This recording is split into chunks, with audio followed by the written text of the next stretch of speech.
She told me I can't put my life on hold waiting for it to be over, while my mom was dying in the hospital room behind us. I just said okay and walked away. I'm Nalan, 34, been teaching chemistry at Lincoln High in Portland for almost 10 years now. Not exactly rolling in money, but I love what I do. My girlfriend Sienna, 32, and I have been together 3.5 years. She works in pharma sales, makes good money, drives a nice car, the whole deal. 8 months ago, my mom got diagnosed with stage IV pancreatic cancer. The doctors gave her maybe a year, probably less. She's all I've got. Dad left when I was 6, and it's been just us since. I became the man of the house at an age when I should have been playing with action figures. So when she got sick, there was no question. I took family leave from school, moved back into my childhood home to take care of her full time. Chemo appointments, medications, cooking meals she could actually keep down, sitting with her through the bad nights. Sienna said she understood, that she'd support me through it. The first couple months she'd come by after work sometimes. Bring takeout, sit with us, normal stuff. But around month 3, the visits got less frequent. She started being too busy with work. Our conversations got shorter. When I tried to talk about it, she'd say she was just stressed, that pharma sales is demanding. I believed her because I wanted to. And to be honest, I didn't have the energy to think about anything else rather than my mom. Last Tuesday night, I was at the hospital. Mom had taken a bad turn, fever, couldn't keep anything down. They admitted her for observation. I'd been there since 6 a.m. just sitting with her, watching her sleep, trying not to think about what the doctor had said earlier about making her comfortable. Around 11 p.m., I stepped out into the hallway to grab coffee from the vending machine. That's when Sienna showed up. I hadn't even told her we were at the hospital. I'd stopped texting her every update because she'd stopped really responding. "Hey," she said. She looked uncomfortable, wouldn't quite meet my eyes. Her hair was done, makeup perfect, like she'd prepared for this. "Hey, what are you doing here?" My voice came out flat. I was too tired for inflection. We need to talk." My stomach dropped. You know that feeling when you already know what's coming but your brain refuses to accept it, that. "Now here," I gestured toward my mom's room. Through the window I could see her sleeping, the monitors beeping steadily. I've been trying to find the right time, but there never is one, so. She took a breath, like she was about to jump into cold water. "I can't do this anymore, Nalan. I can't put my life on hold waiting for it to be over." The fluorescent lights hummed above us. Somewhere down the hall, a nurse was laughing at something. Normal hospital sounds. But those words hung in the air like smoke. Waiting for it to be over, my mom. She was talking about my mom dying like it was an inconvenient work project. Like she was delayed at the DMV instead of fighting for every breath. I just stared at her. Part of me wanted to yell, to ask her what the hell was wrong with her, but mostly I just felt empty, like something had unplugged inside me. "Okay," I said. "Okay, that's it." "What do you want me to say, Sienna? You've clearly made up your mind. You came to a hospital where my mom is dying to break up with me. I don't think there's much left to discuss." She looked like she wanted to say more, but I turned and walked back into Mom's room, sat back down in the chair next to her bed, deleted Sienna's number from my phone, blocked her on everything. The whole time Mom was sleeping, had no idea what just happened in the hallway. That was 4 days ago. I'm writing this from my mom's house at 2 a.m. because I can't sleep. The hospice nurse says it could be any day now. Hours, maybe. Sienna hasn't tried to contact me once. Not a text from a friend's phone, not an email, nothing. She just walked away, and that was it. I keep thinking I should feel something, anger, sadness, betrayal. But I'm just numb. Maybe I'm in shock. Maybe I've used up all my emotions on watching my mom fade away, and there's nothing left for this. The woman I thought I'd marry couldn't even pretend to care that my mom is dying. That tells me everything I need to know. Update 1. 3 weeks later. Sorry for the delay, guys. Had to get my phone screen fixed after I dropped it, then work has been insane trying to catch up on everything I missed. Thanks for all the messages. Mom passed away 2 Mondays ago, 6:47 a.m. I was holding her hand. It was peaceful, which is all I could have asked for. Funeral was that Friday. I was devastated, but somehow managed to push through the entire funeral process. But you know what's messed up? I kept half expecting Sienna to show up. Not because I wanted her there, but because it seemed like basic human decency, right? We were together 3.5 years. She knew my mom. We had dinners together. Mom taught her how to make her famous lasagna. They went shopping together. Nothing. No text. No flowers. Didn't show up to the funeral. Radio silence. My best friend Rashad was my rock through all of it. He filtered my phone for me, handled people I couldn't deal with, made sure I ate. Good dude. He kept saying, "Don't even think about her right now, man. Focus on your mom, focus on you." The funeral was small. Mom didn't have much family left, some cousins who flew in, a few old friends from her teaching days, my colleagues from school. It was nice. Sad as hell, but nice to be surrounded by the people who knew and loved her. After everyone left, the lawyer pulled me aside, said we needed to schedule a meeting to go over Mom's estate. I figured it would be the house and whatever she had in savings. Mom was a teacher too, lived modestly. I wasn't expecting much, and honestly, I didn't care. You can't put a price on the woman who raised you alone. The meeting was this past Monday. I showed up at the lawyer's office expecting to sign some papers, maybe get the deed to the house, find out she had like $50K in savings or something. What I got instead made me feel like I'd walked into someone else's life. $2.8 million in various accounts and investments. 28% equity stake in a tech company called TechVista Solutions. A board seat at said company. I literally asked the lawyer if he had the right person. He smiled and showed me all the documents. All legit. All mine. Turns out my Uncle James, my mom's older brother who died back in 2019, founded TechVista back in the 90s. I knew he had done well for himself, but I had no idea he was tech startup rich. When he died, he left everything to Mom. She never said a word, just kept teaching, kept living in the same house, kept driving her 2012 Honda. The lawyer said she told him she wanted me to build character and not rely on family money. She was going to tell me when I had my own family, apparently. Cancer had other plans. I sat in that office for 2 hours just staring at papers. Rashad picked me up because I was too messed up to drive. We went to his place. I drank half a bottle of whiskey, and he ordered pizza while I processed the fact that my entire understanding of my life had just shifted. Here's where it gets even weirder. 3 days after that meeting, so last Thursday, Rashad was scrolling Instagram and suddenly went quiet. That's never good. "Don't look at this," he said, which of course meant I had to look at it. It was a post from Madison, one of our mutual friends. Tagged location, Le Pigeon, this fancy-ass restaurant downtown I could never afford on a teacher's salary. The photo showed Sienna, Madison, and 2 guys I didn't recognize. Everyone dressed up, wine glasses, the whole scene. The caption, "When your girl finds her upgrade, at Sienna Pruitt at Brett Caldwell." I zoomed in on the guy tagged next to Sienna. Brett Caldwell, 36 according to his profile, VP of sales at some company. His bio listed his salary range, $185K plus dollars, photos of him at tech conferences, nice car, expensive watch. The photo was posted the day after my mom's funeral. Rashad was watching my face. "Bro, I'm so sorry." But somehow I didn't feel angry, I felt clarity. Like something that had been fuzzy for months suddenly came into focus. Sienna didn't leave because she couldn't handle my mom being sick or me not giving her enough attention.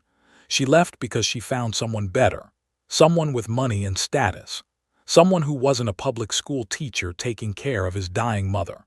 The hospital timing wasn't cruel, it was convenient.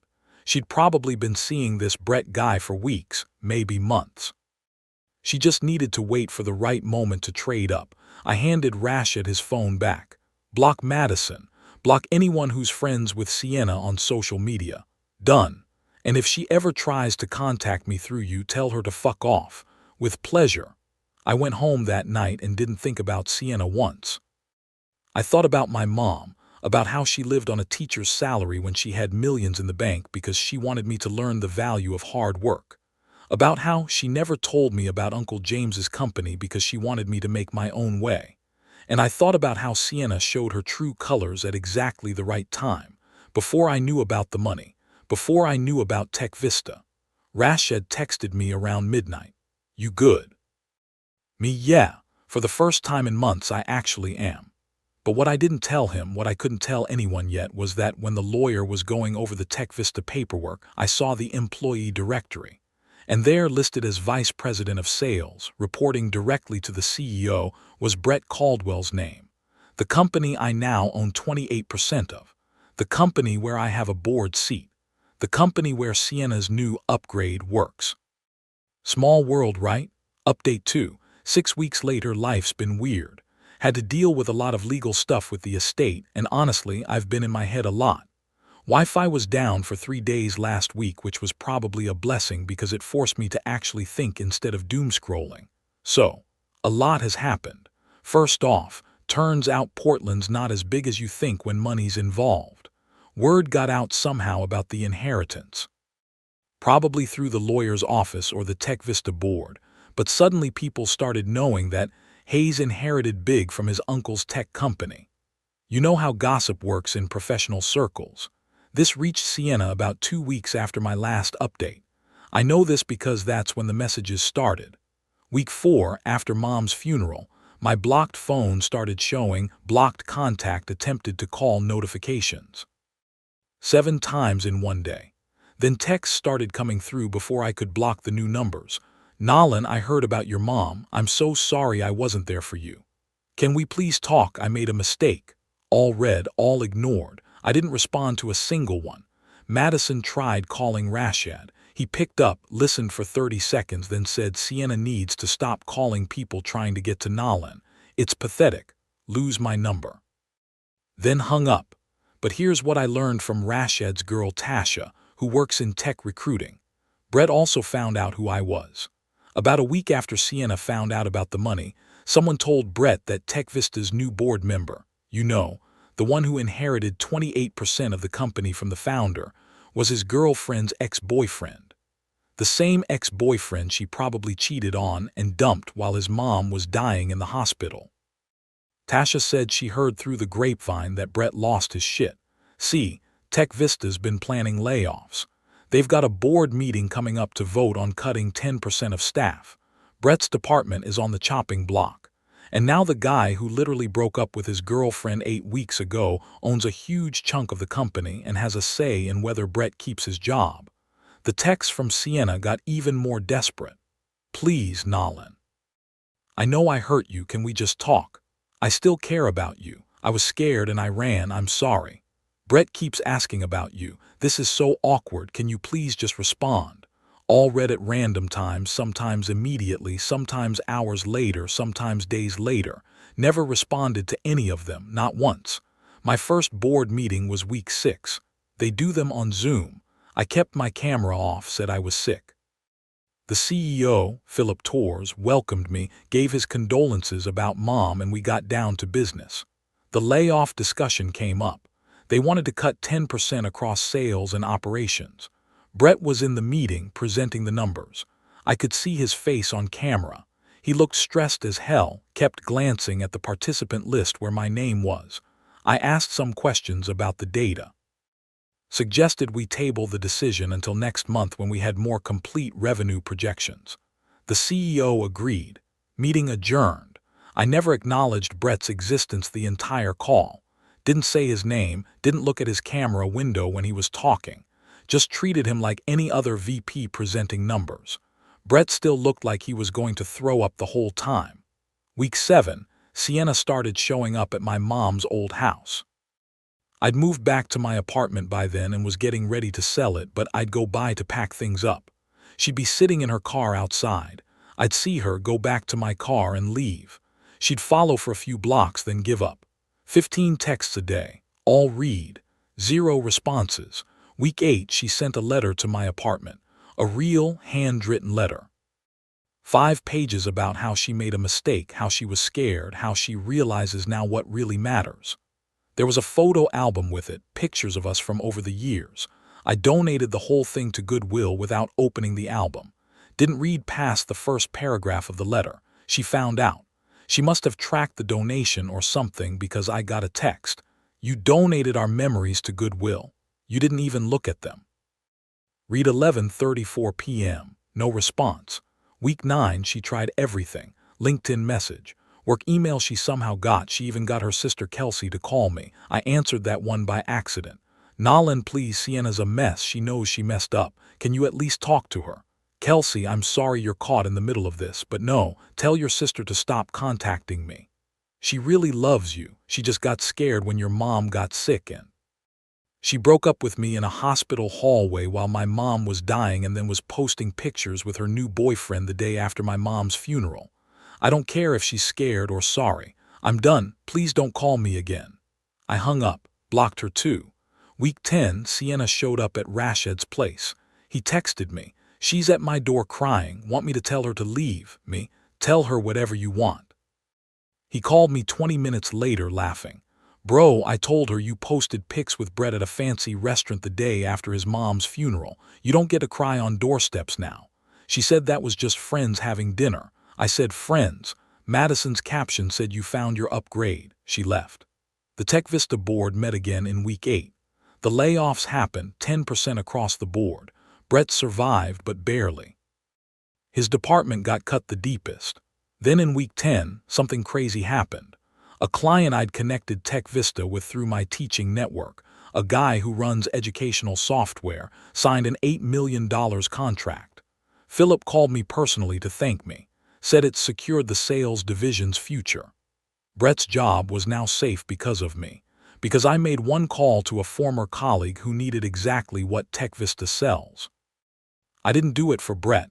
I did it because it was good for the company my uncle built, but the irony wasn't lost on me. Brett and Sienna's relationship, though, from what Tasha heard, was deteriorating. Brett apparently told Sienna she was obsessed with her ex, and it was affecting his work stress. He started creating distance. The same words Sienna had used on me when I was caring for my dying mom. Last week, week 11, the messages finally stopped. Just nothing. After weeks of constant texts, calls, letters, showing up places, it all went quiet. I should feel relieved. And I do, kind of.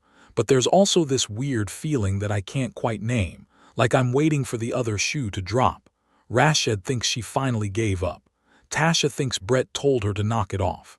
I don't know what to think. All I know is I read every single message she sent. Every text, every voicemail transcript, every email. I just never responded to any of them. And somehow, that silence feels like the most honest thing I've ever said to her. But I have a feeling this isn't over yet. You don't go from that level of desperate to radio silence without something happening. And knowing my luck lately, whatever that something is, it's going to be complicated. Final update, 14 weeks post-breakup, writing this from my new place. Sold mom's house last month, bought a condo downtown with the money. Don't need the memories in every room. I've been in therapy for about 6 weeks now, twice a week. It helps. Talking about mom, about growing up without a dad, about being the man of the house at 6 years old. About how I learned to handle everything alone and how that made me an easy target for someone like Sienna. Took a sabbatical from school for the rest of the year. The principal understood. I used some of the inheritance money to set up a scholarship fund in mom's name, $50K a year for students going into teaching. First award ceremony is next month. Mom would have loved that. I've been planning this trip to New Zealand. Mom always wanted to go but never had the chance. Now I do, and I'm going for both of us. Leaving tomorrow, actually. The Tech Vista board meeting in week 12 went well. We approved expansion into 2 new markets. I transitioned to more of an advisory role. Turns out I don't actually want to run a tech company. I just want to make sure Uncle James's legacy stays solid. Philip's a good CEO. He's got it handled. Brett got promoted. VP of Sales to Senior VP, bigger salary, more responsibility. The $8 million contract I helped land made him look good. He sent me a thank you email after the board meeting, professional brief. I responded with glad to see the company growing. That was it. But here's what you actually want to know about. Week 13, I got a text from an unknown number. This is Brett. I need you to know I ended things with Sienna. This has nothing to do with you or the company. She's been hung up on you since we got together, and I need someone who's actually present. I thought you should know so there's no awkwardness at work. I stared at that message for a long time. He used her own words from the hospital. Actually present. The same thing she'd implied about me when she left, that I wasn't present because I was caring for my dying mother. Karma's got a weird sense of humor. I didn't respond, just blocked the number. The next day I got a long text from Sienna's number. I almost blocked it immediately, but something made me read it. It was long, really long, about how she'd been doing a lot of thinking. How she realized she'd traded something real for something shiny and lost both.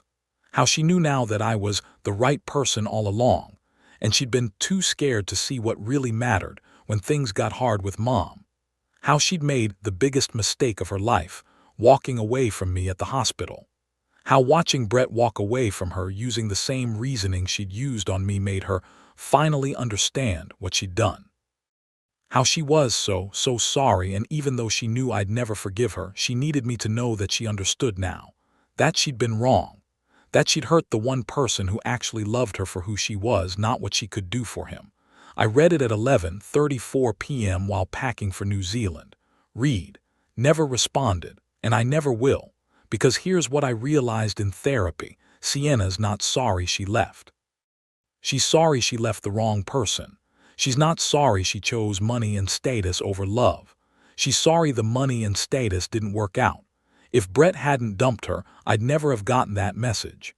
If the inheritance never happened, she'd still be posting pictures with him at expensive restaurants. Her apology isn't about hurting me. It's about losing her backup plan. Closure is for people who deserve answers. Sienna doesn't deserve mine. Quick note from Auckland, it's been about 6 weeks since that last update. I'm sitting in a cafe overlooking the harbor, just got back from bungee jumping off the Sky Tower. Mom would have loved this. She would have been terrified, but she would have done it anyway. That was her style. The scholarship got awarded last month. Rashid sent me pictures. 3 students all going into education. One of them is the daughter of a single mom, plans to teach chemistry. I cried when I read her essay. Sienna stopped trying to contact me around week 15. Heard through Tasha that she moved to Seattle for a new job. Fresh start, apparently. Good for her, I guess. I still read that last message sometimes. Not because I'm considering responding, I'm not. But because it reminds me of something important. She hurt me and I healed. She stayed hurt. That's not revenge, that's just consequence. Someone asked in my DMs if I ever felt bad about not responding to her apologies. Honestly, no. She wanted engagement, anger, forgiveness, conversation, anything. Something she could work with or work through. I gave her nothing, and that nothing was my answer. The most powerful word you can give someone sometimes is silence, not as punishment, but because you genuinely have nothing left to say to them. Anyway, I've got a flight to Iceland in the morning. Northern Lights are supposed to be incredible this time of year. Adding one more place to the list Mom never got to see, but I can see for both of us. To everyone who followed this whole mess, thanks for listening. Thanks for the support. Thanks for telling me I wasn't crazy when I needed to hear it. Life's weird. Sometimes the worst things lead to clarity you didn't know you needed. Sometimes the people who leave do you the biggest favor. Sometimes silence speaks louder than anything you could say. Sienna wanted an answer. I never gave her one. That was the answer. Peace out, guys. I'm going to go watch the sun set over the ocean and not think about any of this for a while.